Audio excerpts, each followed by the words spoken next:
Salut à tous, bienvenue dans cette vidéo qui sera une vidéo courte, qui sera juste un petit point information que je voulais vous donner, qui va concerner du coup à la fois la fin d'année scolaire et également la future année scolaire. Comme vous avez pu le constater au titre de la vidéo, je quitte le réseau Polytech. Alors pourquoi? Qu'est-ce qui s'est passé? Je vais vraiment tout vous expliquer en détail dans cette vidéo, donc restez bien jusqu'à la fin. Je vais peut-être commencer par me présenter vite fait, pour remettre un peu le contexte à sa place. Je suis Roboto, j'ai actuellement 19 ans. Pour vous situer un peu mon parcours scolaire, j'ai fait un bac général spécialité mathématiques et physique-chimie en terminale. Et j'ai ensuite décidé de faire un cycle préparatoire intégré à Polytech Sorbonne. Donc là, je termine actuellement ma deuxième année en prépa intégrée. Et j'ai validé mon parcours qui me donne un accès direct au cycle ingénieur au sein de l'une des écoles du réseau Polytech. Donc en résumé, il s'agit de 2 années de cycle préparatoire généraliste, suivi de 3 années en cycle ingénieur, où là vraiment on se spécialise dans un domaine. Moi j'ai un parcours qui est assez atypique, parce qu'en général les étudiants ils restent 5 ans au sein du même réseau d'écoles, pour ceux qui choisissent de faire une prépa intégrée. J'ai pris la décision de démissionner du réseau Polytech afin de poursuivre mes études dans un environnement qui favorise l'innovation, la créativité et l'entrepreneuriat. Ce sont des valeurs que je considère vraiment au cœur de ma vision de l'éducation. Et c'est pour ça que je suis convaincu que c'est en explorant de nouveaux horizons que je pourrais développer pleinement mon potentiel. Donc moi je voyais déjà plus loin que ce que le réseau Polytech proposait. Et j'avais vraiment besoin d'intégrer une grande école d'ingénieurs afin de me donner les moyens de concrétiser mes ambitions en matière d'innovation. Ensuite, il faut savoir que moi, depuis le bac, j'avais toujours eu l'envie de me diriger vers le secteur de l'informatique. Sauf que je me suis très vite rendu compte que l'informatique, c'est un domaine qui est extrêmement vaste. Et pour le coup, une formation généraliste en informatique ne suffisait pas. J'avais besoin de me spécialiser dans un domaine spécifique. Donc j'ai fait un peu ma fouine cette année. J'ai pu poser plein de questions à des étudiants. J'ai fait plein de recherches sur tous les médias, bref, par tous les moyens. J'ai fait ma fouine et j'ai réalisé que ce qui m'intéressait le plus, c'était les technologies de l'information, les systèmes de communication, la gestion et la sécurité des données. Et au fil de mes recherches, j'ai constaté que tous ces éléments y convergent et s'entremêlent tous vers un même domaine qu'on appelle les réseaux.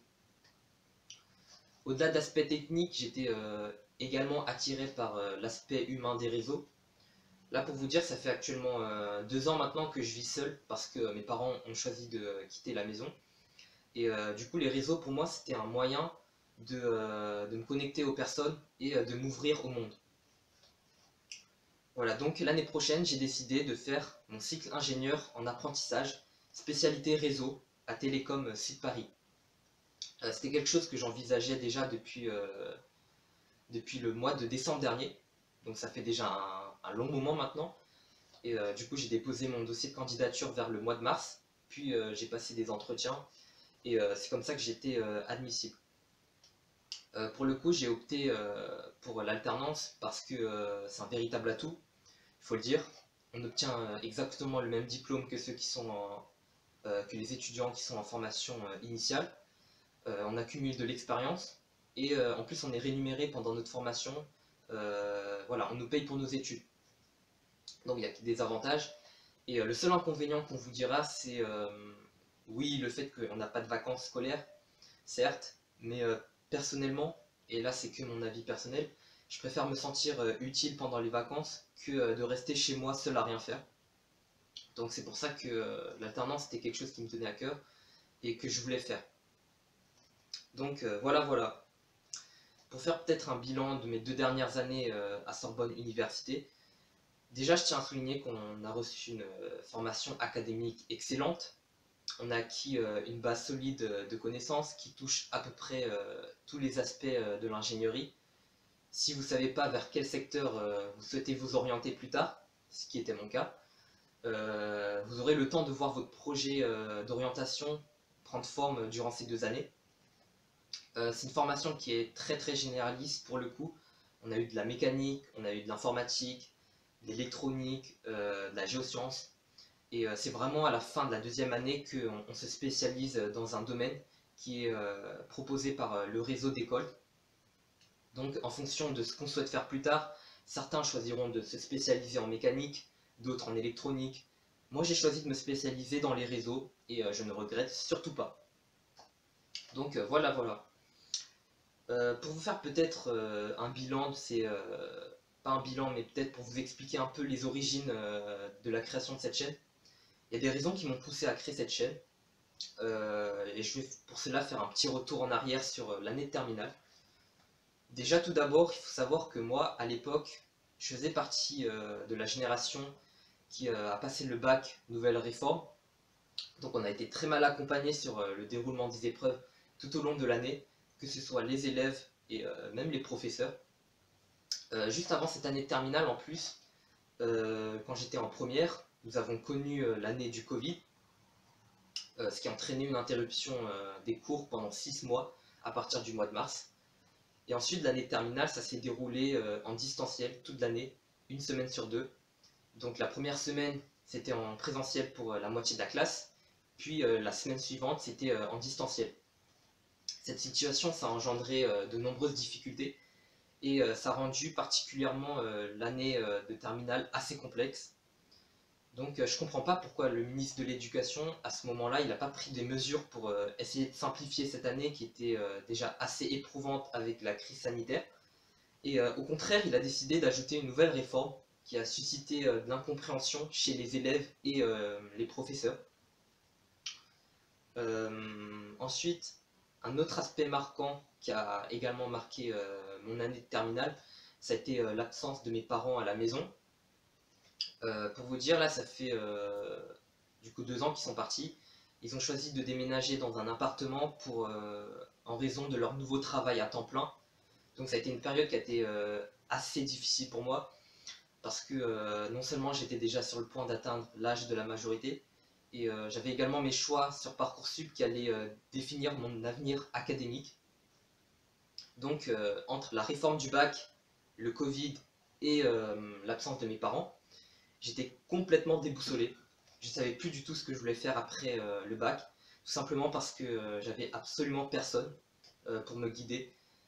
Donc voilà, je me suis senti un peu abandonné dans mes études, et il faut le dire. Et mes parents ont choisi de quitter la maison au moment où j'avais le plus besoin pour mes choix d'orientation.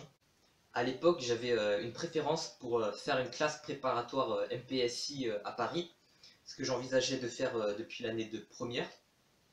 J'ai reçu des propositions d'admission en prépa sur Parcoursup, mais malheureusement, j'avais reçu aucune place en internat.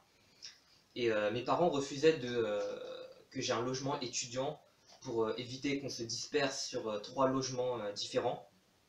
Donc si je décidais de faire une prépa à Paris, cela signifiait que je devrais faire au moins 1 heure de trajet chaque matin et soir pour me rendre à Paris, en sachant que j'avais jamais pris les transports en commun à l'époque. Et en plus, quand je rentre chaque soir, il n'y a rien à manger. Donc toutes ces contraintes m'ont laissé assez perplexe quant à la meilleure voie à suivre. On sait que la prépa c'est réputé pour être extrêmement exigeante, et il fallait être réaliste. Je ne pouvais pas réussir dans ces conditions-là. Je pense que si mes parents étaient restés à la maison, ou si j'ai pu bénéficier d'un logement étudiant, à l'époque j'aurais certainement opté pour faire une prépa classique. Depuis le départ de mes parents, j'ai dû développer mon indépendance et tracer mon propre chemin. Donc j'étais complètement perdu en terminale, et c'est la raison qui m'a poussé à créer cette chaîne YouTube il y a maintenant 2 ans. Mon objectif principal, c'était d'aider les personnes qui étaient dans la même galère que moi, voilà, de les guider justement dans leur orientation, et de leur offrir de précieux conseils. J'avais également à cœur d'accompagner les futures générations qui passent le nouveau bac, en partageant justement mes connaissances afin de contribuer à la réussite collective. Euh, J'avais justement le sentiment de rendre service et d'avoir en tout cas un impact positif sur la vie des autres. et ça a été justement une véritable source de motivation pour moi. C'est ça qui m'a permis justement de continuer à avancer, parce que je ne pouvais pas décevoir les personnes qui comptaient sur moi, et cette responsabilité m'a permis, ça m'a encouragé à persévérer dans cette voie. D'un autre côté, YouTube, ça a été également un moyen pour moi de m'évader et de me recentrer sur des aspects positifs de la vie. Parce que du coup, en lançant ma chaîne et en partageant mes projets, j'ai pu mettre un peu de côté mes soucis personnels. Je continue toujours de partager ma passion pour le piano. Et donc ma chaîne, ça représente un peu mon univers à moi. Ces dernières années, elles étaient très compliquées pour moi. Et c'est en me fixant des objectifs et des ambitions que j'ai pu continuer à avancer. Donc voilà pour les origines de la création de cette chaîne. En résumé, ma chaîne, c'est né d'une volonté de trouver du réconfort à une période qui était très difficile, de me consacrer à des projets créatifs et de partager ma passion au monde. YouTube, ça représente un espace où je peux m'épanouir, inspirer les autres et créer une communauté solidaire. Aujourd'hui, je me lance de nouveaux objectifs pendant ces grandes vacances scolaires. J'ai encore un mois et demi pour préparer ma rentrée à Télécom Sud Paris. Cela marque le début d'un nouveau chapitre qui commence pour moi. Et je suis très content et très excité à l'idée de commencer cette nouvelle aventure, de pouvoir rencontrer de nouvelles personnes, de me faire de nouveaux amis et surtout kiffer ma vie étudiante. Quant à l'avenir de ma chaîne YouTube, je vais être transparent avec vous. Je n'aurai pas le temps pour créer des vidéos pendant l'année scolaire. Je vais devoir gérer à la fois les cours, le taf et également la vie associative, parce que du coup je compte m'engager dans plusieurs associations. J'ai vraiment envie de profiter pleinement de mes 3 dernières années d'études avant d'être diplômé. Donc il faut faire des choix. Je tiens à vous rassurer que je ne vais pas abandonner ma chaîne YouTube, loin de là. Dès que j'aurai l'occasion de vous donner des nouvelles, je le ferai, mais je serai très occupé. En revanche, je resterai actif pour répondre à vos commentaires et à interagir avec vous sur les réseaux sociaux. Donc n'hésitez pas à m'ajouter dans les réseaux qui seront en description de la vidéo. J'ai reçu d'ailleurs pas mal de messages sur Instagram de personnes qui me demandent des conseils pour leur orientation et pour le baccalauréat. En vrai, sentez-vous libre de m'écrire. C'est quelque chose que j'aime bien faire, donc voilà, je continuerai à aider les personnes qui sont dans le besoin, donc n'hésitez surtout pas. Voilà les informations que je voulais vous partager concernant cette fin d'année scolaire et le début d'une nouvelle épopée à Télécom Sud Paris. Je suis ravi de pouvoir partager cette nouvelle avec vous et j'espère que vous continuerez à me suivre dans mes prochaines aventures. Voilà, j'espère que cette vidéo vous a plu. N'hésitez surtout pas à la liker et à vous abonner à ma chaîne YouTube pour ne manquer aucune de mes futures vidéos. Sur ce, je vous souhaite une excellente journée. Bye tout le monde.